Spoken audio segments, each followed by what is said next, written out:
And ye shall cry out in the day because of your king, which ye shall have chosen. And the Lord will not hear you in that day.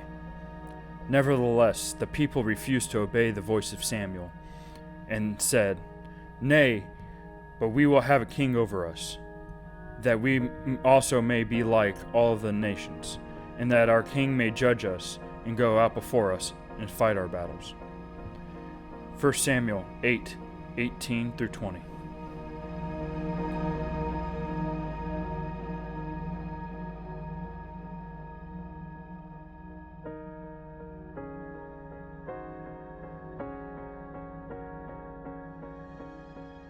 Welcome, ladies and gentlemen, to the Florida Gap Fillers podcast. My name is Michael Bradford, and let's get started here. First, if you want to support the podcast, please make sure to like and subscribe on YouTube, Spotify, Amazon Music, and a lot of major other streaming websites. It would be greatly appreciated. Today, I want to focus on two things. First, I had the pleasure of watching a bill signing from Governor Ron DeSantis. This was House Bill number 999. It allows for the monetary use of gold and silver in the state of Florida. What does this mean? So, it allows you to use gold and silver as a form of exchange in the state of Florida. So you don't need to buy gold, sell the gold, and then have something that you want to buy, sell the gold for cash, and then buy that product, as long as it's between two consenting parties. So this is a huge step towards hard money. The federal government is actually the one who technically controls, or at least constitutionally is the one that's supposed to be able to control the money supply. However, since 1913, we've had a Federal Reserve Bank, and this bank is a quasi-government agency, right? I've talked about it before on the podcast in previous episodes, but basically what we currently have is something called a fiat currency. It's not backed by anything but what people say, hey, I think it's worth value, right? So if I have, the market really does set most of the rate. The problem is that the government can then print more of that money, thereby degrading the value, and it allows the federal government to run deficits perpetually, and as long as everybody else prints money, it doesn't affect or doesn't have as much of an effect, especially as the U.S. is also kind of considered the world reserve currency, and we use the petrodollar, which basically makes all money used in to buy oil you have to buy dollars first, and this gives the U.S. dollar its grip on value, and in fact that's. Before this bill in Florida, that's basically what happened, is that if you want to buy gold, you can't buy gold with any other product but US dollars or currency, really. And so what this allows you to do is buy gold by selling another product. Excuse me. And what this allows you to do is it avoids double taxation, so the sales tax won't apply to the selling of gold for a product. There's still going to be some form of tax on it. Like if you buy gold, there's not going to be a sales tax, but you still have to pay the sales tax on the item. Governor DeSantis also said this was one of the questions that was brought up in the press questionnaire is about tax, is working with the federal government to avoid capital gains taxes when the purchases are done. So, also met with Kevin Freeman of he works with the Blaze. I was able to ask him a question. Basically, I wanted to know if the U.S. was going, or if this was the next step was to allow the Florida government, to invest independently in different like pension programs and stuff like that. And I think that would be the great next step. He said that this bill doesn't currently cover that, but that would kind of open up, because it would allow pensions to use this gold and silver as a currency. However, I think this is a great step. I think this whole idea of hard money, we need to start getting back to that, especially as deficits soar. And the federal government seems to have no gumption to fix it at all. And anybody who has the slightest inkling to fix it instantly gets attacked, even if somebody campaigns on it. Trump has been a huge disappointment in this sector of lowering spending. And even though, as I covered last week with the one big beautiful bill, what that does is it cuts other programs, but it cuts taxes way too much to cover those tax cuts, or it cuts the tax cuts way too much and it offsets the spending cuts. And the U.S. spends $2 trillion a year, runs close to $2 trillion deficits. Again, covered that repeatedly in this podcast, but what actually happens is that for every $1 trillion you spend, you have to spend $40 billion in interest payments alone. And so if the U.S. didn't have deficit, any debt whatsoever, we would still run a deficit of $1 trillion. But it would be a lot less. Anyways, so what this allows Florida to do is it strengthens its financial position, especially right now. If Florida it encourages Florida residents to invest in gold, what this allows is basically a quasi gold standard or silver standard. In my opinion, it basically allows people to use gold and silver as digital currency as well. So you can use it in a banking system inside of the state of Florida. So you don't have to physically hold the gold, but you can hold the gold in the bank or in a third party, and basically use that as a digital asset, just like a debit card. So you can use a debit card, but you can say, hey, I want it to be 1 gram of gold, and that's the hard money value asset value of that. So it's a really good kind of happy medium between old standards of gold currency and modern monetary techniques. This would obviously raise the price of gold and silver, because the price of gold and silver is actually still artificially low, in my opinion, because it's not used as a full currency. During Trump's first term, there was one slight mention of that he was looking at possibly taking us to the gold standard one time, and gold prices soared on that. And really, what that does is that it throws out of whack the value systems that people use to value the dollar. The dollar is highly volatile right now, at least compared to what it has in the previous 50 years.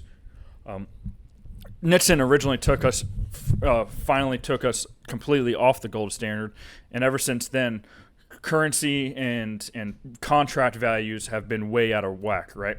So this is something that was brought up in that meeting, or in that press conference, in that signing. Was basically, if you had silver coins and you transferred the value, it almost remains exactly the same. So if you were to buy a house with gold, it would be the same amount of gold 50 years ago as it was today. Now, this is completely anti-Keynesian economics, which is what almost every economic school is currently today. You got Keynesian, you got Chicago school, and you got Austrian. Chicago school tends to be more hard money, as well as Austrian is definitely hard money. Hard money just refers to having a backing, and this tends to be gold or silver. Middle Eastern kingdoms tend to have an oil-based currency. They kind of have a odd kind of setup, especially because of the petrodollar. Basically, this allows the dollar to remain strong while and without artificially raising their currency values, right? So as people trade money, right? So say if we bought oil from Saudi Arabia, right? If we had to change dollars for dinar, or whatever Saudi Arabia's currency is. I know dinar is a common thing over there, so I'm just going to say dinar for simplicity purposes. If you were to buy oil from Saudi Arabia, they may not want dollars, they want, their currency. So you would have to exchange a certain amount of dollars, weakening the dollar value, and buying dinars and using that to purchase the oil, right? And that that transactional currency use, that flow of money through their system, will raise the value of their currency, and in doing so, it actually lowers their contract rate to a certain extent, right? So when currency, when exports and imports and standards are set, there's a kind of an agreement that people reach. Okay, so we use dollars in America, and they use dinars. Well, let's set a contract rate, and we'll buy a certain amount of this product for a certain amount of over a certain amount of time for their product using their conversion rate, right? So if $1 or if 3 dinars is worth $1, then that's or vice versa. If $3 is worth 1 dinar, then it raises the value of their currency as dollars flow in and dinars flow out, right? And so it actually puts them in a weaker point. And basically what we have agreed to since the 80s, I think, or in 70s, 80s, is basically we've agreed, Saudi Arabia with OPEC really, is that the U.S. facilitates the trade, right? So the U.S. dollar itself acts as an intermediary. And the whole reason that the U.S. did this is to really box out a lot of the Soviet bloc. This makes the Soviets not to be able to trade oil because they wouldn't have dollars.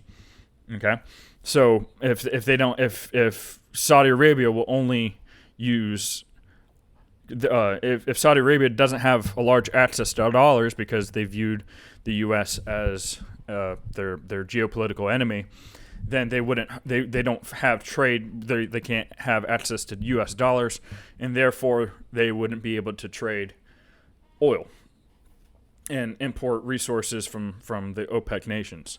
And this also would prevent other countries, of developing countries that are seeking a market for oil, or seeking resources. This would prevent them from sliding more, closer to the Soviet, the communist bloc area, the Warsaw Pact, and all those.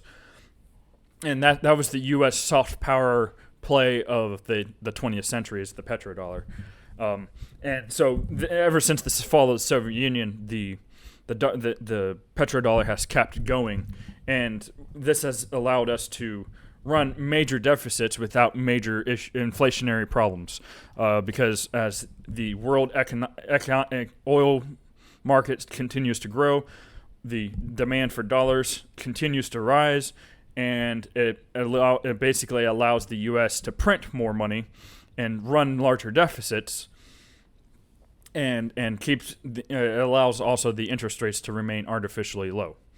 Okay, so basically that's what's happened. But as the U.S. has moved, or as the world has slowly started to move away from oil, as the U.S. has run dramatic deficits, insane deficits compared to GDP, especially.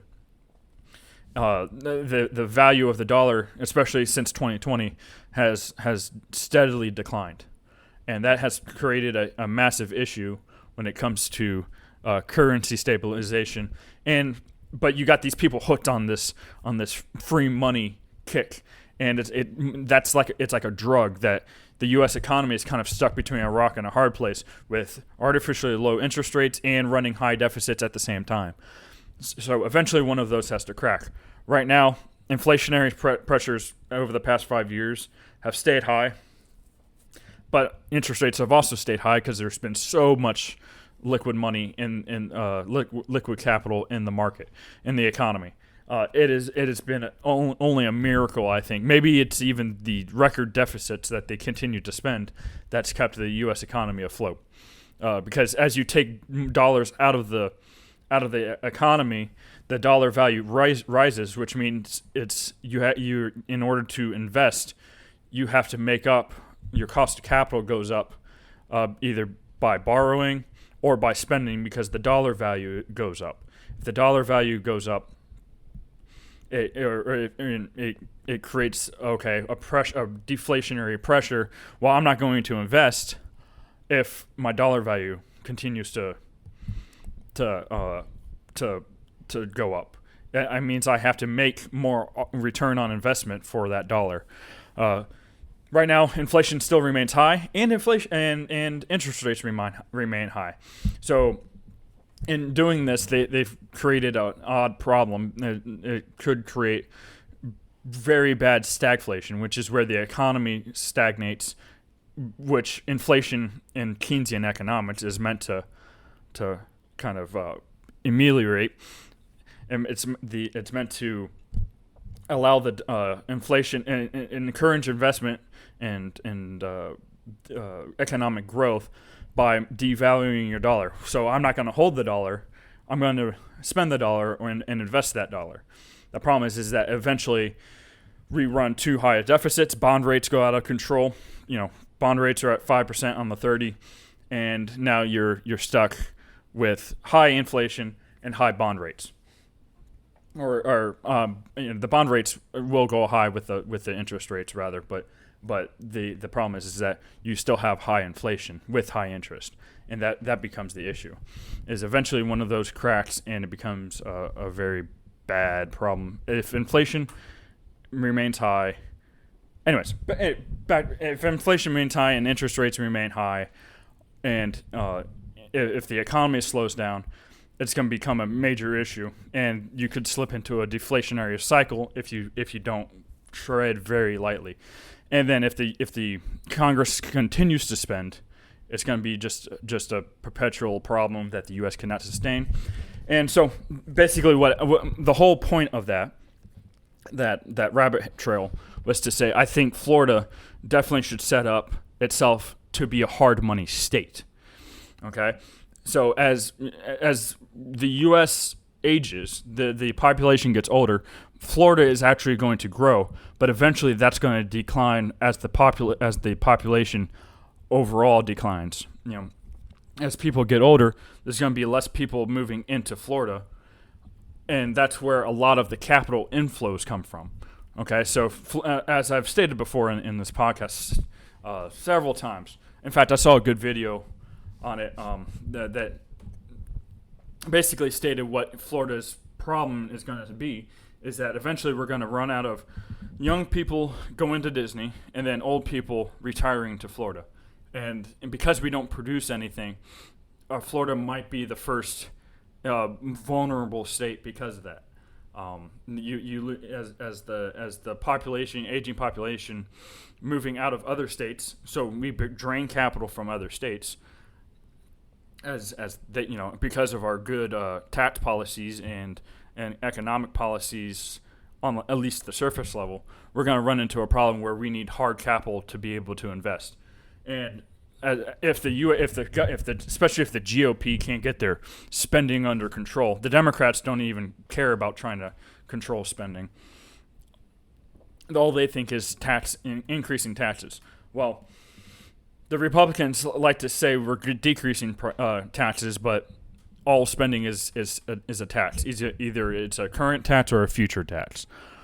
So you have to. So Trump's big goal with the one big bill is to outpace economic growth, and that's what he says the Congressional Budget Office, the CBO report, got wrong. Is he thinks that the U.S. is and Scott Bessent, the Secretary of the Treasury, thinks that we're going to outpace the 3% GDP growth.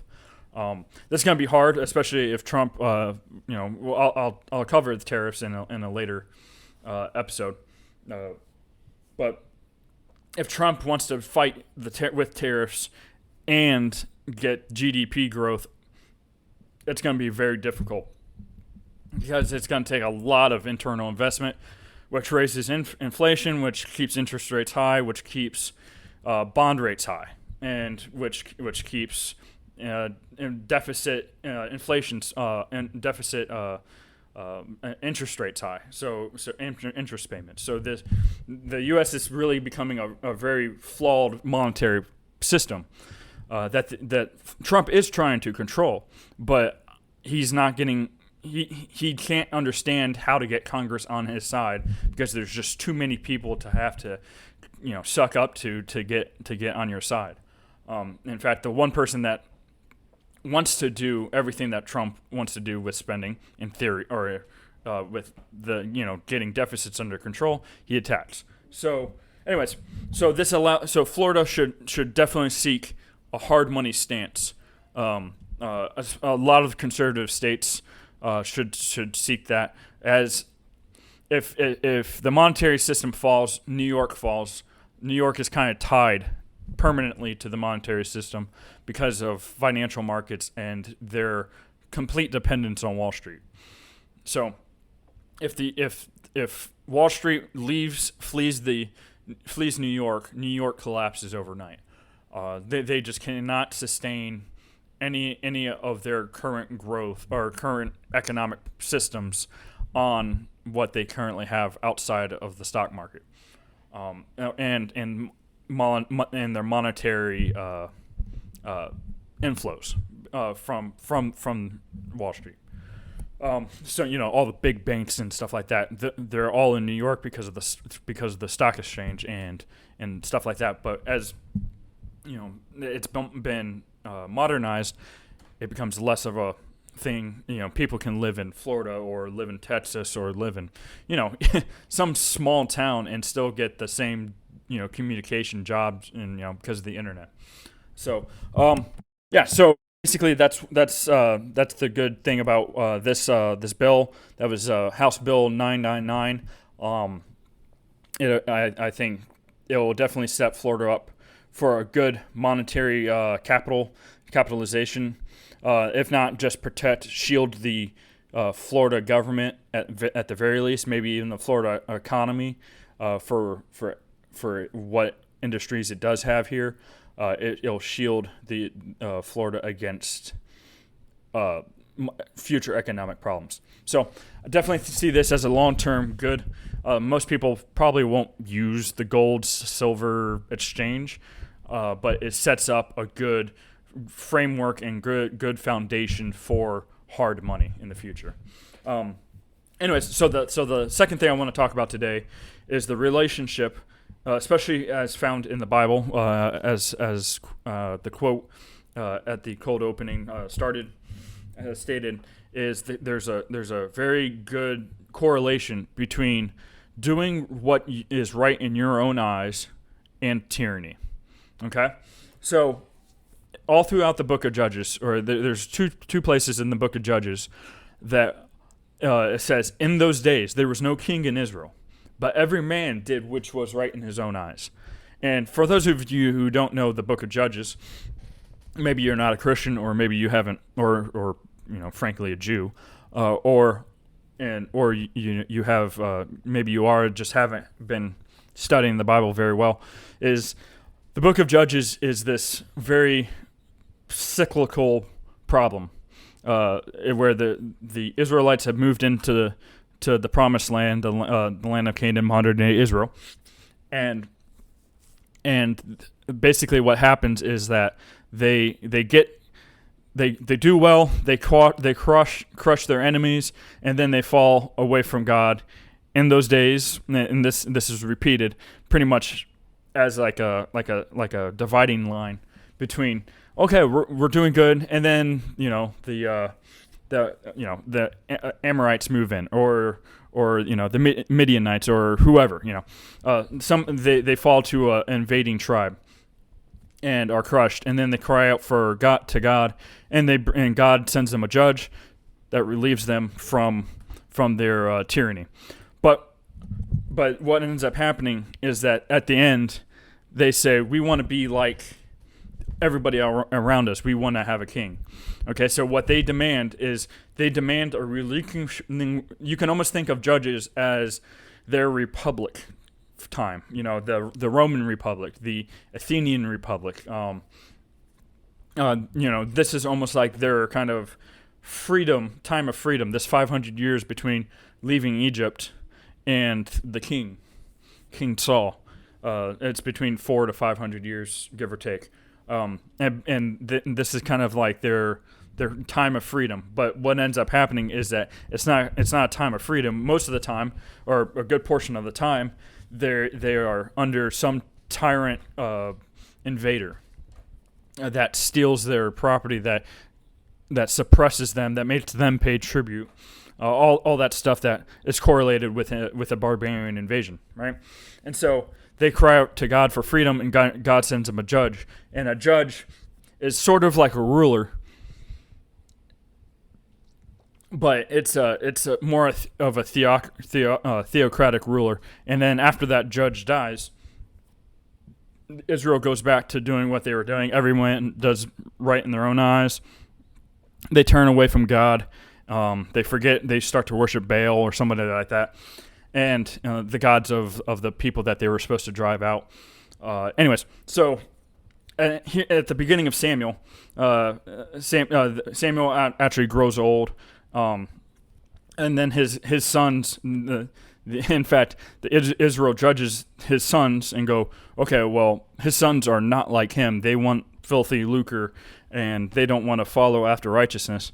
And so in doing so, they vote for, they say, Samuel, give us a king. We demand a king. And so Samuel's actually the last judge of Israel. And he actually is like a judge underneath Saul, who becomes king. And so there's actually a quote that I want to go through in 1 Samuel 8, where basically Samuel warns what's going to happen with the king, right? So the Lord says to warn them, but hearken unto the Israel's voices. So in 1 Samuel 8, let's see here.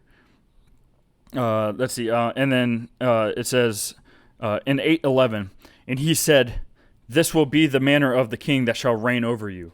He will take your sons and appoint them for himself, for his chariots, and to be his horsemen, and some shall run before his chariots.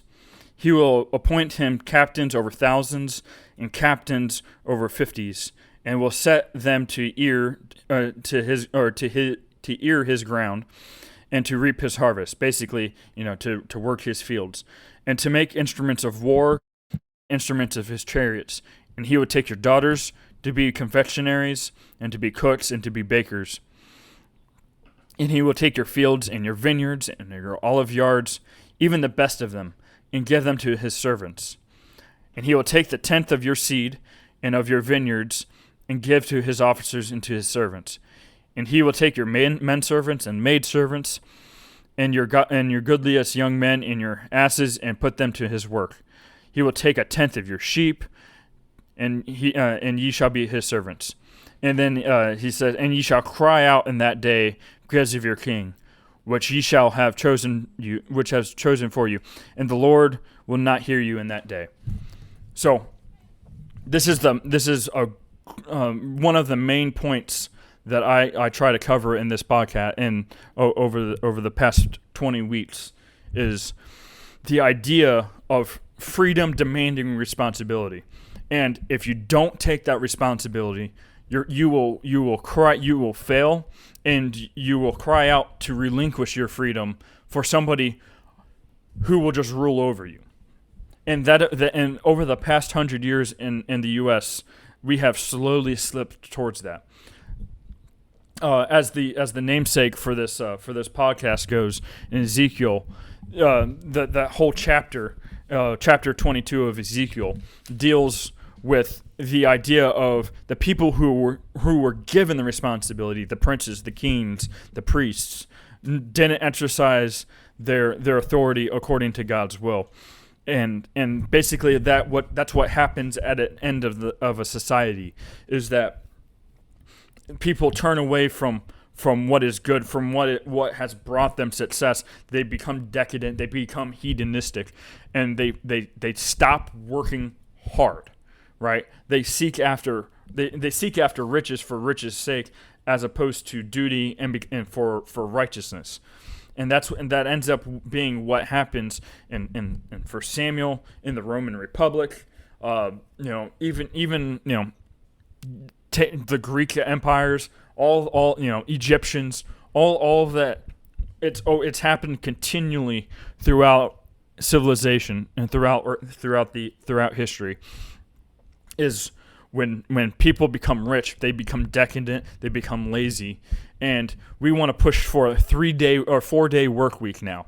I saw a former Democrat candidate try to push for. He's trying to push for a 4-week work week, which I think is so insane.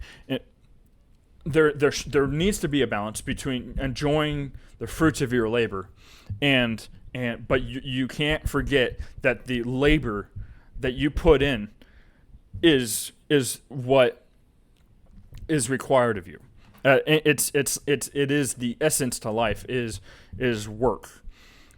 Now, I'm not saying to work your life away and don't ever enjoy yourself. But at the end of the day, if you don't work, you shall not eat.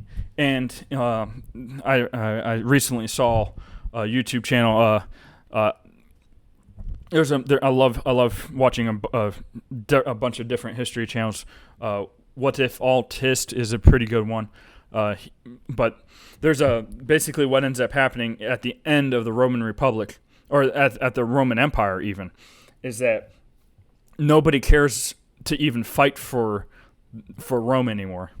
People, they got so used to paying mercenaries, barbarians, to fight their wars, that when those mercenaries turned on them, the Goths, the Vandals, the Visigoths, there are a couple others, the Franks had eventually rebelled. Basically, what ends up happening is Rome is sacked. When the barbarians approach, nobody is found to fight for Rome, and Rome is utterly obliterated. Now, utterly is a little bit stronger, because Rome still kind of held on as a very minor city in that age, but its population was dispersed, its wealth was dispersed, and became practically nothing. If it wasn't for being the seat of the Catholic Church at the time, it really would have been almost nothing.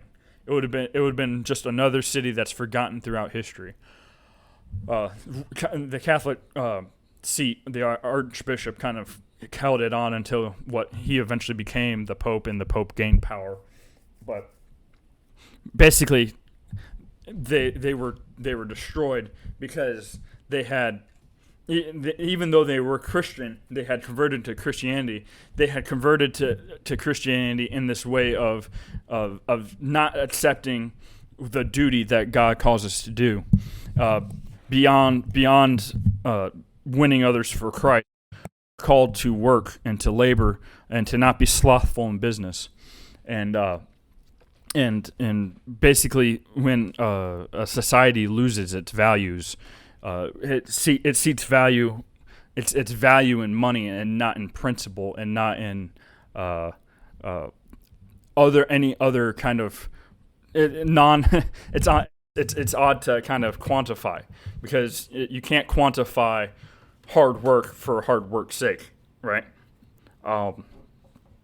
And you have to combine the two, between using the talents that God has given you and utilizing that in society and as a culture. And one person doesn't make a difference. he can make a difference, but at the end of the day, the people, the democracy wins no matter what. So people get the rulers they deserve, as a whole. And in doing so, the innocent are pay for the sins of the guilty.